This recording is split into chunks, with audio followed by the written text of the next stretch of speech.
ఆంధ్రప్రదేశ్లో ఫిబ్రవరి నెలలో జరగబోతున్నటువంటి assembly సమావేశాలకి YCP అధినేత జగన్మోహన్ రెడ్డి గనక హాజరు కాకపోతే జగన్మోహన్ రెడ్డి సభ్యత్వం రద్దు చేస్తామని, జగన్మోహన్ రెడ్డిపై అనర్హత వేటు వేస్తాము అంటూ ఆంధ్రప్రదేశ్ డిప్యూటీ స్పీకర్ రఘురామకృష్ణరాజు గారు సంచలనమైనటువంటి వ్యాఖ్యలు చేసినటువంటి నేపథ్యంలో గతంలో జగన్మోహన్ రెడ్డి మీద కోడికత్తి దాడి అనేది ఒక ఎత్తు అయితే, ఇప్పుడు కనుక జగన్మోహన్ రెడ్డి అసెంబ్లీకి వెళ్ళకపోతే జగన్ మెడ మీద RRR రూపంలో ఒక కత్తి దాడి చేయబోతుంది అన్నట్లుగా కొన్ని వార్తలు వస్తున్న నేపథ్యంలో అసలు ఏంటి, దీన్ని ఎలా చూడాలి అనేది మనం పూర్తి స్థాయిలో విశ్లేషణ చేసుకుందాం. ప్రస్తుతం మనతో పాటున్నారు ప్రముఖ రాజకీయ విశ్లేషకులు, ప్రముఖ సీనియర్ జర్నలిస్ట్ దుర్గావట్లమణి గారు. వారితో మాట్లాడదాం.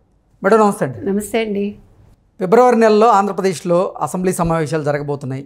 ఈసారి గనక జగన్మోహన్ రెడ్డి అసెంబ్లీ సమావేశాలకు రాకపోతే జగన్మోహన్ రెడ్డి సభ్యత్వం రద్దు చేయడం ఖాయమని, జగన్మోహన్ రెడ్డిపై అనర్హత వేటు వేయడం ఖాయం అంటూ ఆంధ్రప్రదేశ్ డిప్యూటీ స్పీకర్ రఘురామకృష్ణరాజు గారు తేల్చి చెప్పారు. ఏంటి, నిజంగా జగన్మోహన్ రెడ్డి అసెంబ్లీ సమావేశాలకు రాకపోతే పరిస్థితి ఎలా ఉంటుంది? జగన్మోహన్ రెడ్డి అసలు వచ్చే అవకాశం ఉందా, లేదా అసెంబ్లీ సమావేశాలకి జగన్మోహన్ రెడ్డి రారా అంటే ఏం చెప్తారు? ఇప్పుడు అంటే చెప్పకుండా 60 రోజులు కంటిన్యూస్గా మానేస్తే ఆటోమేటిక్గా అనర్హత వేటు పడుతుందండి ఎవరికైనా కూడా. సో నిన్న రఘురామకృష్ణరాజు గారు ఢిల్లీలో విలేకరులతో మాట్లాడుతూ విలేకరులు అడిగిన ప్రశ్నలకు సమాధానం ఇచ్చారు. ఇప్పుడు ఏంటి అనర్హత వేటు పడుతుందా అంటే, ఆయన చెప్పకుండా మానేస్తే పడుతుంది అని అంటూనే అక్కడ ఒక విలేకరి వచ్చి సంతకం పెట్టి వెళ్ళిపోవచ్చు కదా అన్నాడు. అంటే ఇప్పుడు నేను కోర్టులో కేసు వేశాను, నాకు ప్రతిపక్ష హోదా ఇమ్మని, ప్రతిపక్ష నేతగా నన్ను గుర్తించమని, కాబట్టి నేను అసెంబ్లీకి రాను అని అంటే కుదరదు అని నిన్న రఘురామకృష్ణరాజు గారు తేల్చి చెప్పారు.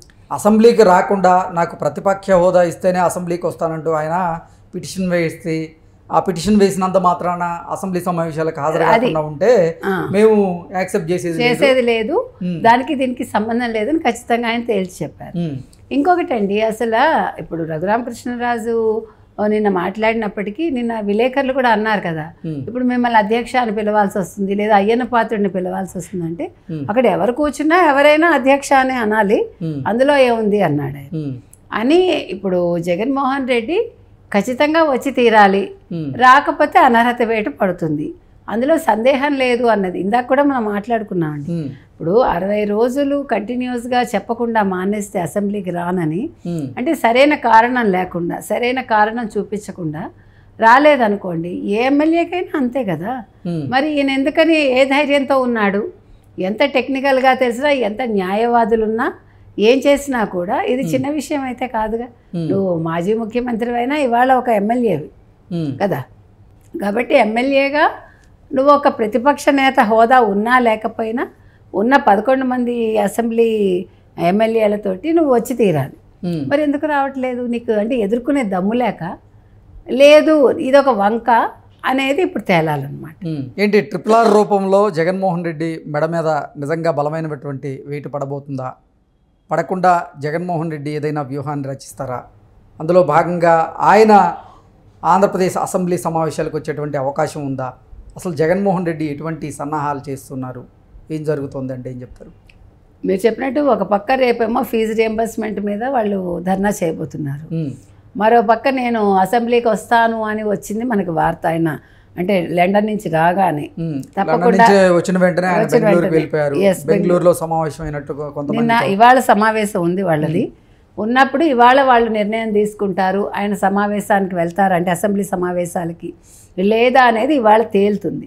ఇవాళ ఆయన కనుక ఖచ్చితంగా నేను వెళ్ళను, మీరు కూడా వెళ్ళకండి అంటే ఇక్కడ 2 అంశాలు. ఒకటి, మీరు చెప్పినట్టుగా ఇది కోడికత్తి కేసులో తప్పించుకున్నాడు, కానీ RRR కేసులో అంటే RRR విషయంలో ఆయనకి అంటే నేను అధ్యక్ష అనాలి, నేను అసెంబ్లీలో ఆయన మొహం చూడలేను అనుకుంటే ఈయన కత్తి మాత్రం వేటు పడుతుంది. అంటే ఈయన పులివెందుల మళ్ళా ఉప ఎన్నిక అంటున్నారు కదా, పులివెందుల ఉప ఎన్నిక వచ్చే అవకాశం. జగన్మోహన్ రెడ్డి సభ్యత్వం రద్దయి జగన్మోహన్ రెడ్డి మీద అనర్హత వేటు గనక పడితే అప్పుడు పులివెందులకి ఉప ఎన్నిక వచ్చేటువంటి అవకాశం ఉంది. ఇప్పుడు నిజంగా అసలు జగన్మోహన్ రెడ్డి సభ్యత్వం రద్దు కాబోతుందా అంటే అదొక ప్రశ్నార్థకమే అంటే ఒక రకంగా అయ్యే అవకాశం ఉంది.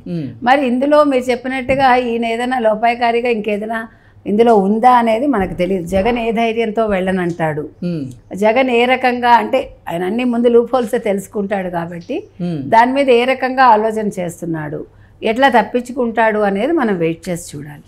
ఇంకొకటి ఏంటంటే ఇక్కడ అతను ఏ రకంగా ఆర్ఆర్ఆర్ని తప్పించుకోవాలనుకున్నా ఆర్ఆర్ఆర్ వదిలిపెట్టే ప్రసక్తే లేదని ఆయన చెప్తున్నాడు. ఇంకొకటి ఏంటంటే నిన్న ఆర్ఆర్ఆర్ మాట్లాడింది, ఇప్పుడు సిఐడి విభాగం అధిపతి సునీల్ కుమార్ ఎవరైతే ఉన్నారో అతను ఎందుకు మీరు అరెస్ట్ చేయట్లేదు అని ప్రశ్నిస్తున్నాడు. మీ దగ్గర అన్ని ఎవిడెన్స్లు ఉన్నప్పుడు మీరు ఎందుకు చేయట్లేదు అని నేను ఒక అంటే ఇందులో ఉన్నప్పటికీ కూడా, ప్రభుత్వంలో ఉన్నప్పటికీ కూడా, ఒక పదవిలో ఉన్నప్పటికీ కూడా ఒక బాధితుడిగా నేను అడుగుతున్నాను, మీరు ఎందుకు చేయట్లేదు? ఇప్పుడు తులసిబాబు మొత్తం అన్నీ మీకు వివరాలు చెప్పే ఉంటాడు కదా, తులసిబాబు ఆల్రెడీ అప్రూవర్గా మారు ఉంటాడు, వివరాలు వచ్చినప్పుడు మీరు ఎందుకు చేయట్లేదు? ఇప్పుడు తులసిబాబు సహకారం కూడా అందులో ఉంది కదా. తులసిబాబు ఈవెన్ అతను లా చదువుకున్నాడు, అతను వాళ్ళకి న్యాయ సలహాదారుడిగా కూడా పనిచేశాడు సిఐడి విభాగానికి అని మనకి మొన్న తెలిసింది. సో ఇప్పుడు ఈ అంశాలన్నీ ఉన్నాయి కాబట్టి మీరు ఎందుకు ఆయన అరెస్ట్ చేయట్లేదు అనేది ఇవాళ రఘురామకృష్ణరాజు అడుగుతున్న ప్రశ్న కూటమిని. ఓకే, ఏంటి అసలు జగన్మోహన్ రెడ్డి నిర్ణయం ఎలా ఉండే అవకాశం ఉంది? నిర్ణయం అంటే ఆయన ఇప్పుడు టెక్నికల్గా ఏదైనా చిన్న చిన్న లూప్ హోల్స్ ఉంటే ఆయన రావడానికి ఇష్టపడ్డండి ఖచ్చితంగా. కాదు వచ్చి తీరాలి అంటే సరే ఉప ఎన్నిక జరిగితే జరగాలి. జగన్మోహన్ రెడ్డి అసెంబ్లీ సమావేశాలకు గనక హాజరైతే మీరు అన్నట్లుగా రఘురామకృష్ణరాజు గారిని అధ్యక్ష అని పిలవక తప్పదు. ఎస్. సో అధ్యక్ష అని పిలవాల్సి వస్తే జగన్మోహన్ రెడ్డి అసలు నిజంగా అసెంబ్లీ సమావేశాలకు వచ్చి పిలిచేటువంటి అవకాశం ఉందా? ఏం జరగబోతుంది? జగన్మోహన్ రెడ్డి ఎటువంటి నిర్ణయం తీసుకుంటాడనేది తీవ్ర ఉత్కంఠన అయితే రేపుతూ ఉంది. మీరు చెప్పింది కరెక్ట్. ఇప్పుడు ఎందుకంటే జగన్మోహన్ రెడ్డి టెంపర్కి అతను ఒప్పుకోడు. కాకపోతే ఏంటంటే ఇంకా తప్పదు, నా పదవే పోతుందంటే నేను ఎమ్మెల్యేగా నేను అనర్హుడిని అవుతాను, అది నాకు అవసరమా అనుకుంటే మాత్రం వచ్చి తీరాలి. వచ్చి మాట్లాడకుండా వెళ్ళిపోతాడా అంటే అధ్యక్ష అని అనాల్సి వస్తుంది కాబట్టి మిగతా వాళ్ళ చేత మాట్లాడిస్తాడా, మిగతా ఎమ్మెల్యేల చేత అనేది కూడా మనం చూడాలి. అంటే ఈయన కామ్గా ఉండే అవకాశాన్ని అటు రఘురామకృష్ణరాజు కానీ, ఇటు అయ్యన్న పాత్రుడు కానీ, లేదు పవన్ కళ్యాణ్ కానీ, లోకేష్ కానీ, చంద్రబాబు నాయుడు కానీ, లేదా అనిత కానీ ఇస్తారా? ఇప్పుడు ఆయన ఏదైనా ప్రశ్నించారనుకోండి, he has to give the answer కదా.